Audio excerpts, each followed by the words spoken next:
welcome Hobbits, Wizards, and Superheroes. I'm Kate.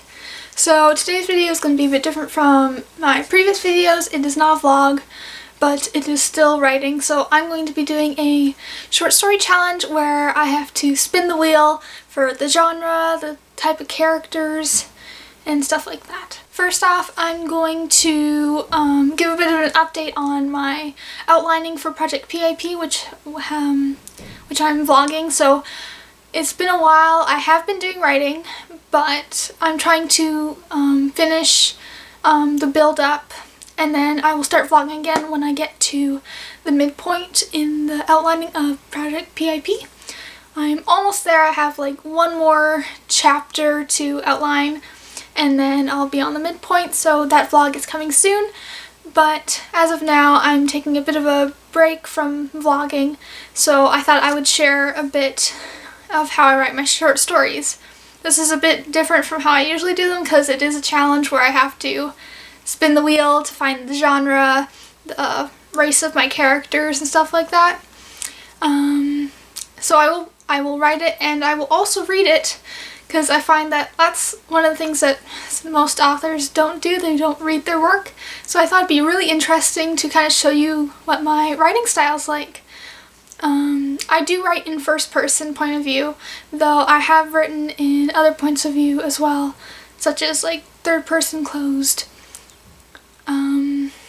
Anyway, I'm going to set up so that you can see actually what I'm doing on the computer, and then I will spin the wheels and see what genre, type of characters, setting, and stuff that I get. I will be back. Alright, so it is a bit hard to see, but I am using wheelgenerator.com. I will have this linked down below, and anyway, it's just a wheel. I will kind of tell you which ones they are because it's really hard to see on camera. But I did one for the genre, which is between fantasy, sci-fi, and contemporary. And then I have one kind of for the plot, romance, adventure, war, and heist. That's just what I could come up with at the time. The next one is the characters, kind of like, are they a human character, animal character, or mythical race? And if mythical race is chosen, I will go to this one, which is elf, dwarf, dragon, monster, and mermaid. If it's sci-fi and I get one of these things, I will just have to sci-fi it, if that makes sense. And then for like the kind of setting, it's urban, rural, or travel. Travel just means like they go other places other than just staying in kind of one place, if that makes any sense. Anyway, I will spin the first one, which is the genre. Again, it's between sci-fi, contemporary, or fantasy. Fantasy is a dark one, sci-fi is the lighter blue, contemporary is the white. So I'm going to spin this and see what I get.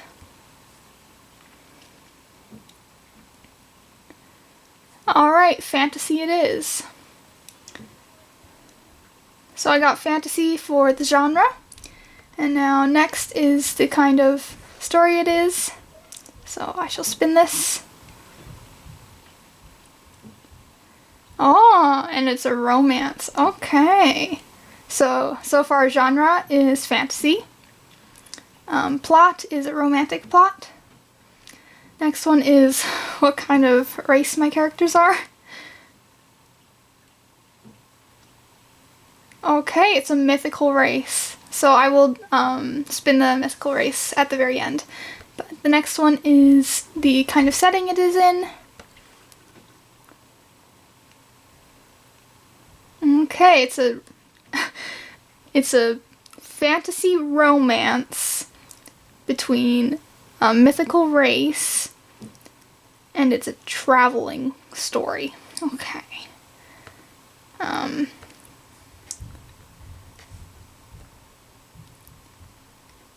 Last one, I have to choose the race, so it's between elf, dwarf, dragon, monster, and mermaid. So let's see what I get.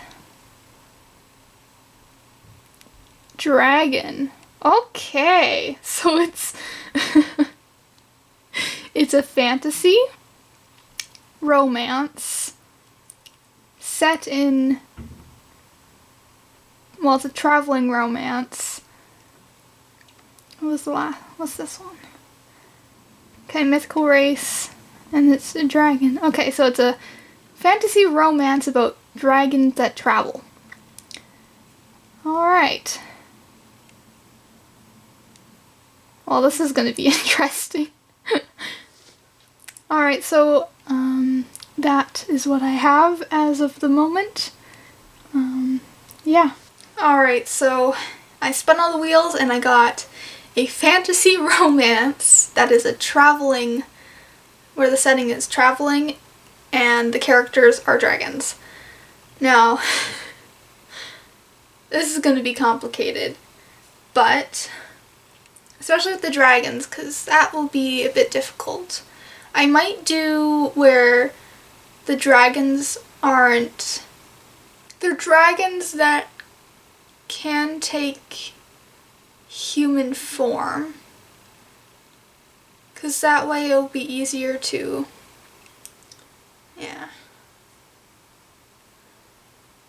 this is going to be hard, but I'm going to take tonight and tomorrow to write this. So tonight I'm going to kind of outline and figure out exactly how I'm going to do this. So again, it's a fantasy romance. The setting is traveling, and the characters are dragons. And again, I think the dragons are going to be, like, they can take both human form and dragon form. I know there's a couple novels that have that. I can't really tell you which novels because it spoils one of them. But anyway, it is a thing where dragons can take human form. But I'm probably going to write it in that way, so that's a bit easier for me to do the romance, if that makes any sense at all. Again, this is a short story, so it's not going to be super long, but I will read it when I am done it, so that you guys can get a feel for how I write. Again, first person, so it's going to be real awkward, because they're dragons. Anyway, I'll have to figure this out. I'm going to go make myself a cup of tea, and then I'm going to begin kind of figuring out the basic plot of this short story. Alright, so while making tea, I had a couple ideas of kind of what I want to do. So first off, I'm really feeling the, like, enemies to lovers trope. So I'm going to try to do that. And I've kind of figured out kind of the setting. The one thing is, though, the travel is going to be a bit difficult with what I want to do, but I will add it in. So the way I kind of do my short stories is I just kind of jot down everything comes to mind, and eventually the plot will kind of form itself. So these, and I think kind of the world it's going to be set in is kind of like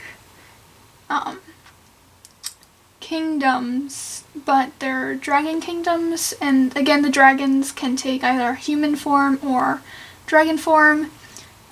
So there's lots of bigger buildings while also having littler buildings, because they can, you know, take human form and stuff. So I think there's going to be like a royalty aspect to it too, because this is going to be a society where the dragons pretty much are similar to humans, except that they can take dragon form, if that makes any sense at all. So yeah, the travel really makes this difficult. The main plot is going to be like romance. So I was thinking kind of like an arranged marriage sort of thing.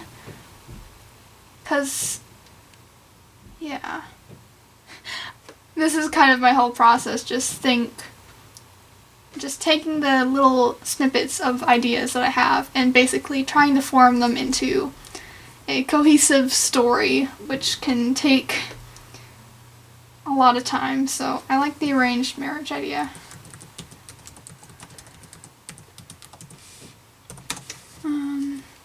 So again, I just kind of jot down everything.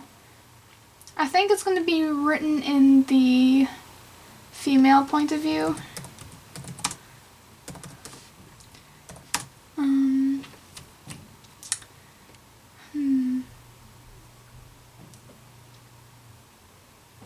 gonna go through this, and then I'll share with you kind of what I've been doing. I'll just put this on a time lapse so that it doesn't take too long. And then once I'm done kind of figuring out the meat of the plot, I will come back and kind of explain it to you. Because I find this is a good way of practicing writing as well. Lots of people use fan fiction and stuff like that, but I prefer doing short stories or short snippets of a bigger story, like scenes or something. I've done this before, especially with my podcast. If you go listen to my podcast episodes that I have on here, I have a few others on like Apple Music and Spotify and stuff. But in my podcast, I write short stories and I share them too. So that's my main way of practicing, while also doing novels and stuff. I also like to do shorter screenplays and stuff as well. Anyway, I'm going to go and figure out exactly what the story is going to be, and then I'll come back and talk to you about how I got there.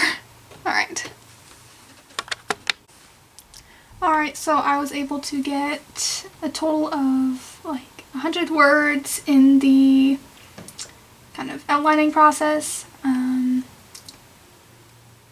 I was going to share it with you, but now I'm kind of like, do I want to wait? Do I want to wait? Maybe I'll just tell you a little bit. Anyway, yes, it's going to be enemies to lovers. It's going to be arranged marriage. There's going to be arranged marriage because the two kingdoms want to form an alliance between them. Son and daughter and stuff like that. I kind of just want to leave it at that. So I'm going to go and find the names. The best place to find names for me is Pinterest. So I'm going to go onto my Pinterest and look for names.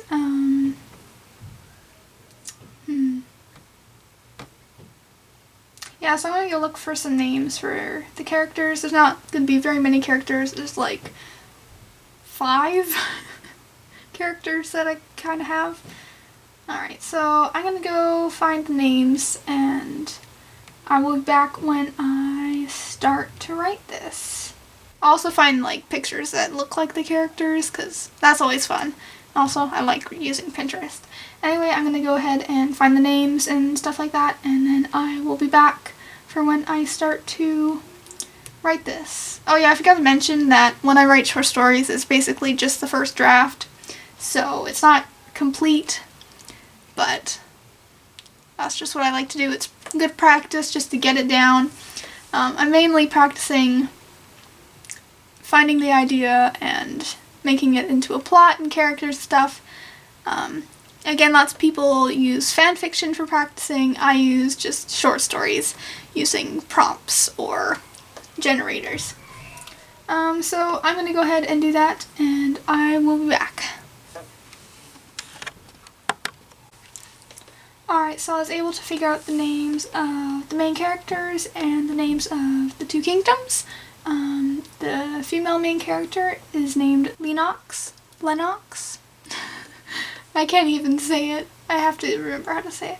Lennox of Midia is the female's name, and Jaromir of Channing is the male's name. Midia is one kingdom, and Channing is the other. I gotta get used to saying their names. It's one of those things I struggle with. Is I want cool names, but I need to know how to pronounce them. So that's how I'm pronouncing them for now.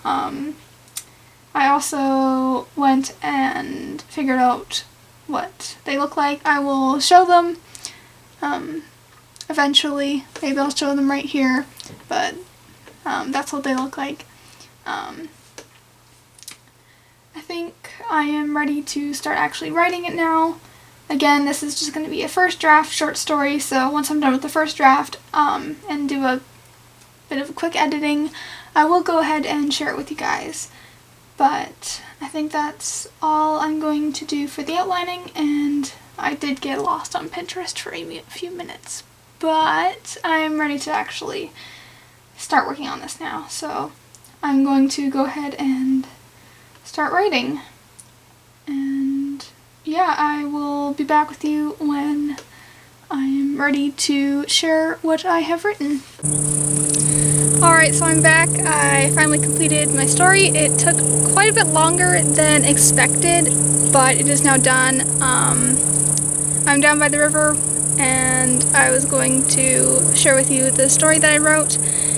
And while I'm down here, I'm going to think up a title. I do not know what the title is going to be yet, but instead of just having you watch me read the story, I'm going to have just some scenic stuff from the river playing while I read you the short story. It was definitely an experiment, and I am still very new to romance, so it was really fun to experiment with that sort of thing, and especially with the characters being dragons. It was very strange but really fun to write. Anyway, I'm going to go and try and figure out a title for this short story and show you a bit of the river where I am hanging out today. Besides that, I hope you enjoy the story, and here it is. Alright, so before I go ahead and start reading you the story, I would like to say thank you for making it this far, and if you have enjoyed what I have been doing so far, please give the video a like. It helps me know that you enjoy my content and want to see more from me. Also, the two lovely ladies who are with me down at the river are my sisters.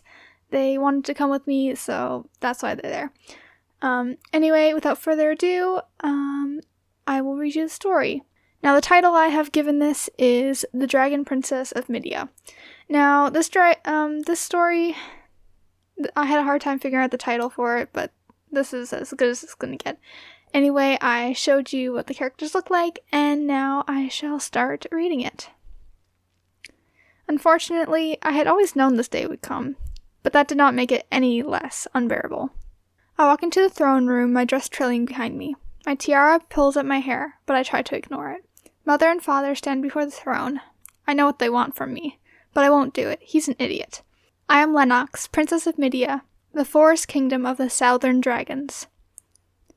My mother stands regally, dressed in an elaborate silver gown that is tight at the waist but has a full and layered skirt. The silver of the garment contrasts nicely against her dark complexion. Her emerald hair is tied in a crown of braids and curls. I look a lot like her, but my hair is far less bright and more of a moss green compared to her hair. Beside her is my father, his deep brown beard beginning to become peppered with silver. He is dressed in his usual suit, but with a large fur cape saved for special occasions. Their attention turns to me as I make my way to the throne. "Lennox, my dear, you look stunning," my mother says, eyeing my attire. This dress wasn't my choice. I would much rather a pair of trousers and a cotton shirt, but no. I must suffer through the endless ruffles that make up my garment. I'm gowned in a gold dress with a low neckline and a suffocatingly large layered skirt. "I am glad to see you have taken our advice and made yourself presentable today," my father grunts in his usual condescending tone. "It would be a tragedy if you showed up in your usual attire." I am standing in front of them now. They gaze down upon me. Wishing nothing more than to retreat to my room, I answer them. "You didn't really give me a choice, now did you, father?" I try to hold back a sneer. I fail terribly.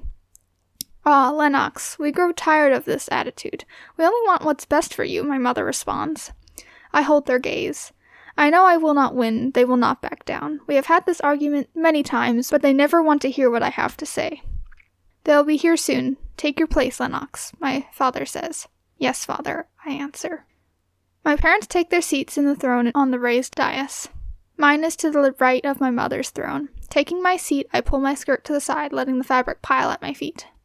We sit there in silence for what seems like hours to me. Then the doors of the throne room open, and the boy who I've dubbed my sworn enemy strides in. Joromir, Prince of Channing. What an idiot, I think to myself, as he, along with his parents and company, file into the room. We have known each other since we were born. We were destined to be wed before I could even fly. But I hate him. He is a slimy, self-obsessed boy with no thought to the feelings of others. Joromir stands before my parents and I in a shiny silk suit and red velvet cape cascading down his broad shoulders. His hair is a mess of brown curls, as is the norm for him. I haven't seen him in a decade, but he hasn't changed in the slightest. The slight grin, the confident way he holds himself, it's all the same. "Ah, King Levin, Queen Midia, so glad you can make it," my father addresses them. "Was the weather favorable?" "Quite, King Haven," King Levin answers. Noticing Joromir staring at me, I lift my chin and look back at him. He falters, then looks away. I smirk, knowing I've gained a small victory. Then I turn my attention back to the conversation. "About the arrangement," King Levin says. "Yes, they will set off for the gem tomorrow morning," King Haven responds. "Excellent." My father signals to one of the guards. "Please show our guests their chambers," King Haven says to the guard. Then turning to our guests, he says, "Dinner will be in a few hours. Make yourselves comfortable. I will send servants to tell you when it's time to make your way to the dining hall." "Thank you, King Haven." King Levin bows, then signals for his group to follow the guards. As they leave, Jaromir turns back to me and smiles. Anger flares up in me, but I keep it hidden. Rising from my throne, I bid my parents goodbye and head to my chambers. Once there, I shut the doors and lock them. Then I rush to my balcony, throwing open the glass doors. Gazing out upon Midia, I breathe deep. The figures of my people fly across the sky, their great wings beating as they rush from place to place. I wish I could join them, but the chain dome that surrounds the castle reminds me of my prison. The dome is as much to keep them out as it is to keep me in. Soon, I tell myself, soon I'll be out there, nowhere flying inside a cage. But then I remember, I will not be alone on my journey. Joromir will be with me. As part of our traditions as dragons, before we can get married, we must make the journey to retrieve the marriage gem. It sounds easy, but is a grueling task. The Cave of Gems changes locations every year, and is guarded by an ancient dragon named Fervina. Though I will finally be able to leave the palace, it will be for signing away my freedom forever. Marriage has always been something I knew was in my future, but I had hoped it would be of my choosing. Being a princess means that those decisions are often made for you. Now, I must marry the boy I despise, all because our parents want to connect our kingdoms. A knock on my door snaps me from my thoughts. My fingers ache from gripping the railing of the balcony too tight. Walking to the door, I swing it open. There stands Joromir. "What do you want?" I snap. "Whoa, just want to talk," he says, throwing his hands up in surrender. "Fine, come in." I move out of the way, and he passes inside. As he passes, he sends wafts of air towards me. He smells of rain and campfire. "Say what you want, then leave," I say. Joromir sighs. "Lenny, don't call me that." "Fine. Lennox, we are to be married." "You don't think I know that?" "Just let me finish. I know how you feel about me, but we need to put our differences aside. You know our parents. We cannot prevent this." "You think it's just that easy? I can just decide to like you?" Pfft. "Come on." Joromir steps closer to me, grabbing my hands. "Don't touch me," I shout as I yank my hands away and step back. "Just tell me, what have I done to deserve your hate?" Before I can answer, there is a knock at the door. A servant opens it and says, "Dinner is to be served, my princess, Prince Joromir." I give Joromir a glare, then stalk out the door. Joromir follows behind me. Once in the dining hall, I take my seat. Joromir sits across from me. Our parents are chatting about tomorrow's gem hunt. They shall leave as soon as possible, and we will provide them both with the necessary equipment, my father says. King Levin nods his head in agreement. Their conversation continues, but I tune it out when the meal comes. Joromir watches me as I eat, making me want to snap at him. Soon the meal is completed, and we are dismissed for the night. I head straight for my chambers, knowing if I stay, my mother and father want to scold me and tell me that my attitude was not adequate. Once back in my chambers, I change out of my uncomfortable dress into trousers and wool shirt. I collapse onto my bed and try to forget about the day and keep my mind from tomorrow. I don't know when I fell asleep, but when I wake, the light is just beginning to peek over the trees. I get up, and immediately 3 of my servants come to me and begin getting me dressed. Today I am clothed in leather pants, a wool shirt, tall boots, and a long green cloak that matches my hair. This is much like what I usually wear, but with a lot more money put into it. My hair is braided down my back and tied with a brown ribbon. Once ready, I make my way to the courtyard, where everyone is waiting to see Joromir and me off. The large castle door opens, and I'm greeted by shouts of applause and roars. Many of my people have gathered before the castle to watch the proceedings. Some of them are in human form, while others are in their dragon forms. My parents, along with the king and queen of Channing, sit to the right of the stairs to the door. Jormir appears beside me. I wasn't actually sure you would come, he whispers. I have no way of escape, Jormir. Otherwise, I would have been gone a long time ago. My father raises his hands for silence. The crowd quiets. Today will mark the beginning of a new couple, King Haven gestures to me and Jormir, the union between my daughter, Prince Lennox, and Prince Jormir of Channing. Let us celebrate as we see them off to find their gem. The crowd cheers, but I cringe. This has always been the last thing I wanted. Knowing as soon as we marry, I will be bound to Jormir for eternity. I will never have my freedom. My father signals for us to start. As both me and Jormir make our way down the stairs, our forms begin to shift. My face elongates, my body swells. Wings break forth from my shoulders and extend into the sky. At the end of the stairs, I take off to the sky. Now in my dragon form, I feel a sort of pressure release, but is soon crushed when I spot Jormir beside me. In his dragon form, he is a large brown dragon with piercing yellow eyes. Jormir lurks back at me and gives me a toothy grin. I growl back. We have never seen each other in dragon form before, but I'm not shocked by his muscular appearance. He, on the other hand, is obviously surprised by mine, though. I am a slender dragon and moss green in color, though that is not much of a surprise. Our hair color in our human form often reflects our scale color in dragon form. My teeth are wickedly sharp, and my snout narrow. We fly through the gates in the dome and out across the expanse of forest. After about an hour, we land stretch of land clear of trees. Jormir lands hard, spreading his wings wide to stop himself. I, on the other hand, land lightly beside him with little more than a thump. We both shrink back to human form. What now? Jormir asks. What now? How am I supposed to know? I've never done this before. And the location changes every year, I snap back. I just thought you might know because, well, you like books. That doesn't mean I know everything. Then what do we do? I sigh and take in our surroundings. The sun is to my right, so we are facing roughly north. We are facing north at the moment, I announce. Then a shiver crawls up my spine and I feel the way. I don't know how, but I just knew we needed to go northwest. That is where it is. We need to go that way, I point in the direction. I thought you didn't know everything, Jormir says. I just feel it, okay? Fine, he looks in the direction. I watch his expression changes from suspicion to agreement. That way we go then, I say, and begin to walk. We're not flying? Jormir asks, almost a bit pleadingly. No, I answer. Though flying would have been the easiest choice, something told me that was not what we were supposed to do. Jormir hurries to follow me. We enter back into the trees of the forest. There's a little underbrush, so making our way through the trees is fairly simple. After a few minutes, Jormir turns to me. Lennox, maybe we should try to get to know each other better. We are to be husband and wife. It would be nice to at least know a little bit more about each other. Jormir says, You don't have to keep reminding me, of our impending marriage, I say, turning to face him. I never wanted this, but sure, we can get to know each other, seeing as we are to spend the rest of eternity together. Great, Jormir grins. You go first. Ask me something. I think about it for a moment as we pass under an outcrop of rock. Favorite food?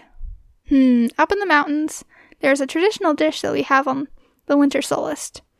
I love the frost cake that we have then. It is almost a minty flavor with a touch of honey. It is delicious. What about you? I like apples. Apples? That's all you're going to give me? Is that a problem? No, it's just not what I expected. I roll my eyes. As we continue through the woods, more rocks emerge. The sky is beginning to darken the farther we trek. Then it begins to rain. At first it's only a light sprinkle, but after a few minutes it begins to pour. I pull up my hood of my cloak. Jormir does the same. Next question. What do you like to do for fun? Jormir says. Do you have any hobbies? I like painting, I answer. Oh, what kind of things do you like to paint? Mostly landscapes and Midia in general. Interesting, Jormir ponders. What about you? Any hobbies yourself? I love swordplay and riding, Jormir says as he steps over a fallen log. I don't like to stay inside. On that point, we can agree. The castle is suffocating, I smiled despite myself. Talking with Jormir almost made me forget why I hate him so much. Jormir laughed softly like snow falling on tree branches. I get that, Jormir agrees. When I'm in the castle, servants are always waiting on me like I can't take care of myself. Someone is always with me, always watching. It gets incredibly annoying. Why do you hate the castle so much? Basically the same reason as you, I say. Someone is always watching. I feel trapped inside those stone walls. My parents are quite obsessed with my well-being. I'm not allowed to leave without 7 guards at my heel. That is, except for this time. It's your prison, Jormir says softly. Exactly. That was when we encountered the road. Pushing through a particularly dense bush, we enter onto a wide gravel path extending into the direction we are heading. Jormir steps onto the road. Well, this is convenient, Jormir says. We can just follow this for a while. I scan the road carefully, then follow Jormir onto the path. Jormir begins to walk. I hurry to catch up with him. Lennox, Jormir starts in a serious tone. I know this is not what you wanted, but you know our parents. If I could stop this, I would, but we both know we have no choice in the matter. All I can hope is that you will find a way to be happy, even if it is with me. I lower my head. He's lying, I tell myself. Jormir would never be this considerate. I look up at him and laugh. His face turns from sad to surprised. I push past him and walk further down the road. Wait, Lennox, what did I say? I'm sorry, I thought... I cut him off sharply. Save it. You have never liked me. Why care now for my well-being? Jormir, you are a selfish, arrogant boy. I can never be happy with you. As soon as we are married, I will make sure the only time I see you is at meal times. I never cared for you, and I never will. Hurt floods Jormir's eyes. Then his expression changes, and he stops dead in his tracks. What now? I sneer. Is not what you wanted to hear, Jormir? Lennox, quiet, he whispers. Don't quiet me. Lennox, please, something's not right. Then I hear it too. Horses. I turn to face Jormir just as he lets out a yelp. 4 dragons in human form, riding horses, burst from the trees and draw their swords. Lennox, Jormir yells to me, get your weapon. Unfortunately, I had only brought my knife, but I unsheathed it nonetheless. Jormir crouches, raising his own blade, as the dragons surround us. Who are you and what do you want? Jormir yells. One of the dragons dismounts their horse and strides over to Jormir. He is wearing a dark hooded cloak. His bright eyes shine from the shadows the hood is casting upon his face. Prince Jormir of Channing, I thought you would remember me. The man grins. This might jog your memory. The man yanks off one of his gloves, displaying his palm. A white scar runs from his thumb to his wrist. It can't be you, Jormir says in disbelief. You're dead. The dragon with the scar laughs and pushes off his hood. Do I look dead to you? The man's hair is fiery red. His eyes just as fiery. The other dragons still circle us. I edge closer to Jormir. If a fight breaks out, I would much rather be closer to him than try to defend myself with nothing but my knife. Jormir, who is this? I speak up. My cousin, Cyrilo, Jormir says darkly. It's been a long time, Jormir, Cyrilo says. That it has, Jormir responds. As much as I would like to change into dragon form at this moment, according to our traditions, I cannot change until the first strike of the fight. But with my small knife, I will not be the first. Thankfully, Jormir starts it. Raising his blade, Jormir aims for Cyrilo's left shoulder, but he blocks it. As I continue to fight, the other 3 dragons begin to approach me. I do not give them the chance to attack me first. Shifting my appearance to my dragon form, I swing my tail at their horses' legs. I am able to trip up 2 of the horses, causing their riders to fall. The last horse spooks, throwing its rider to the ground. This rider lands hard, impaling himself with his own sword. I grin, a toothy grin. The other 2 dragons get to their feet and change into their own dragon forms. One is muted blue, the other burnt orange. They both snarl at me, baring their teeth. I snarl back. Behind me, Jormir and Cyrilo continue to fight in their human forms. Blue charges me, but I'm too quick for him. I dart to my right and snap at Blue's legs.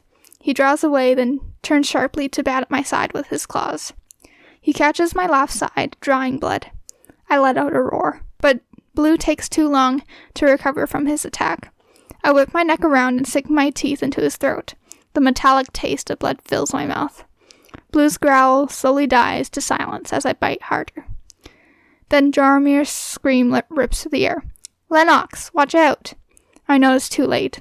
Orange springs upon me, knocking me off Blue's corpse and onto my back. He has me pinned. I snarl and snap, but Orange's weight prevents me from moving. "Any last words, princess?" Orange growls.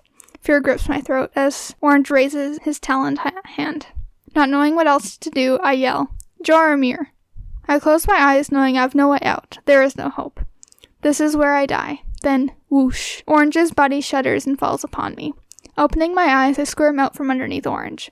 Turning to Orange's now lifeless figure, I see what happened. Jaramir's sword is embedded to the hilt in Orange's skull. Blood seeps from the wound. Covering my injured side with my wing, I turn to face Joramir. Cyrilo has knocked him to the ground and is standing above him, blade aimed at his head. Joramir is weaponless. Before I can react, Cyrilo grabs Joramir by the neck and lifts him from the ground. Jaramir's hands claw at Cyrilo to try and break free. "Goodbye, cousin," Cyrilo says, then he plunges his sword deep into Jaramir's stomach. Joramir lets out a scream and Cyrilo drops him to the ground. Joramir attempts to get up, but fails. I let out a guttural roar and charge towards Cyrilo. Seeing me coming, he pulls his sword from Joramir and causing another scream. Then he changes into his dragon form and, like a coward, takes off to the sky as fast as he can. As much as I would like to follow him and rip him from the sky, I hesitate. Joramir is hurt. I change into my human form and fall to my knees beside Joramir. He looks up at me. His blood begins to soak into my pants. "Joramir," I say, what do I do?" "Oh, now you want my opinion," Joramir says with a smile, but the pain is clear in his voice. Jaramir's hand covers his wound, but I know the damage is severe. He does not have much time. I hastily rip off my cloak and pull out my dagger. I cut a strip of the material. "Lift your hand," I demand, but the hardness of my words die. I go in to try and dress the wound, but Joramir pushes my hand away.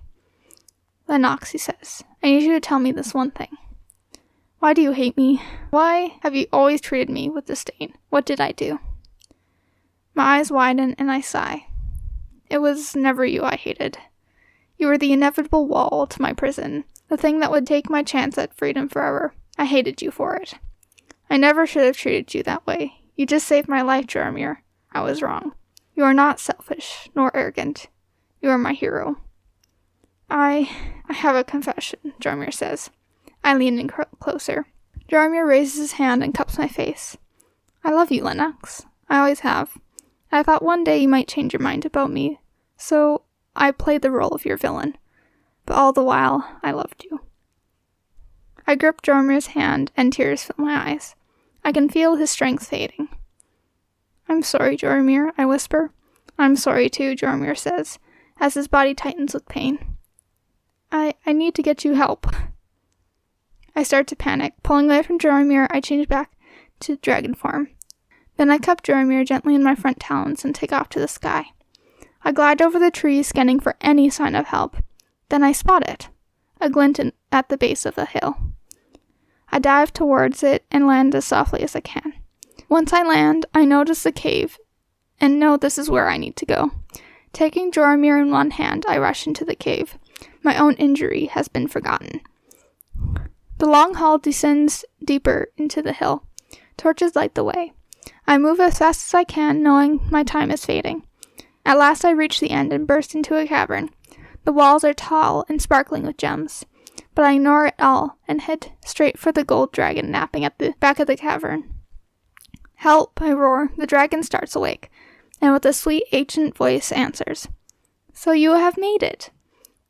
I cut her off. "I need help. Joramir is injured." I place him gently at the dragon's feet and shrink back to human form. The ancient dragon, Vervina, takes human form as well. She is a wrinkly old woman with long white hair. Please, what do I do? Vervina inspects Jaromir as he squirms with pain. Then, grabbing my hand, she asks, Are you willing? Willing to do... Yes, I'm willing, I say hastily. Whatever needs to be done, do it.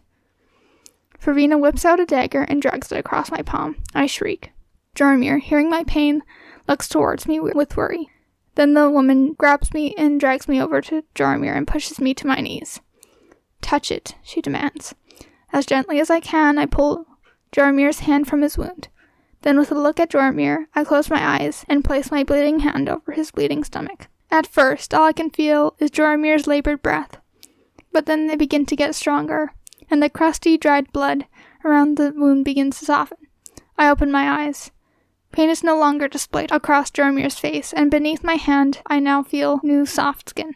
I start to laugh quietly as tears stream down my cheeks. I remove my hand from him, and my hand is healed as well as my previous injury. Jaromir smiles and sits up, pulling me into a tight hug. I let out a sob and grip him even tighter, burying my face into his shoulder. I'm sorry. I'm so sorry, I sob. Jaromir takes my head and pulls it to face him. You have nothing to be sorry for, he says. I forgive you. I lean forward and rest my forehead on his. His eyes split to my lips, and I close the gap. His kiss is soft but passionate, and I savor every second. When we break away, there are tears in Jaromir's eyes. What now, I ask, and I stand and pull him to his feet. Jaromir observes the cavern, then looks at me. Then looking at me, he says, Will you be my wife, Lenny? I smile back at him. I will, but there is still something we need to finish. His face goes serious. Cyrilo got away. Exactly, I say. Together then, he says. Together. Back at the entrance of the cave, Jaromir and I look out upon the forest before us. I take Jaromir's hand. Then, rushing out into the rain, both me and Jaromir shift forms and take to the cloudy skies. The end. Alright, so that was the story of Princess Lennox and Prince Jaromir. Now, I had a blast writing that story, and I am very proud of it, though there are definitely some points that definitely need work. As I've said before in this video, this was my short stories are usually just the first draft. I don't normally go back and edit them at all because I use them more as a practice, but for this one I may continue the story on eventually because I think I really like my characters that I've created in this, so they're really fun to write for. Again, I am very new to writing more of like a romance, so I was feeling a bit self-conscious reading it, but I know that the more I write, the better my writing will get, so it was definitely good practice for me to start writing more romance, seeing as that is my summer project, Project PAP, that I'm working on. I'm very curious to hear your thoughts on my short story that I wrote for you, and I would love to hear any feedback you have in the comment section down below. I will try to respond to as many as I possibly can. If you have any questions, of course, you can answer. You can put them down there and I'll be able to answer them. This story definitely took a bit longer than expected, so I did miss a week of posting there, but that was just because things got busy and this short story took a bit longer than I thought it would. It's definitely a lot longer than I was anticipating. I was going to go for more of a 3,000 word short story, but it ended up being like 4,500. So definitely a lot more words than anticipated, but I am very, very happy with the way the story turned out. Especially when I first rolled the dragons as the characters, I was kind of like, I wasn't sure how I was going to write it because the plot was romance, right? So it was kind of difficult but fun to figure out kind of the world it's set in and the dynamics between the other dragons and each other. So I'm very proud of how I took the prompts from just spinning the dial and actually created a story. I definitely want to do more challenges like this in the future, but my main focus for the summertime is Project PAP, which I will go back to next week. So, I guess I will just close right here. So thank you so much for watching. I hope that you enjoyed this video, and if you did like it, make sure to leave a like and subscribe so that I know that you enjoy my content and want to see more from me. And as always, remember to pursue your passions, for one day your dream may just become your reality. Bye!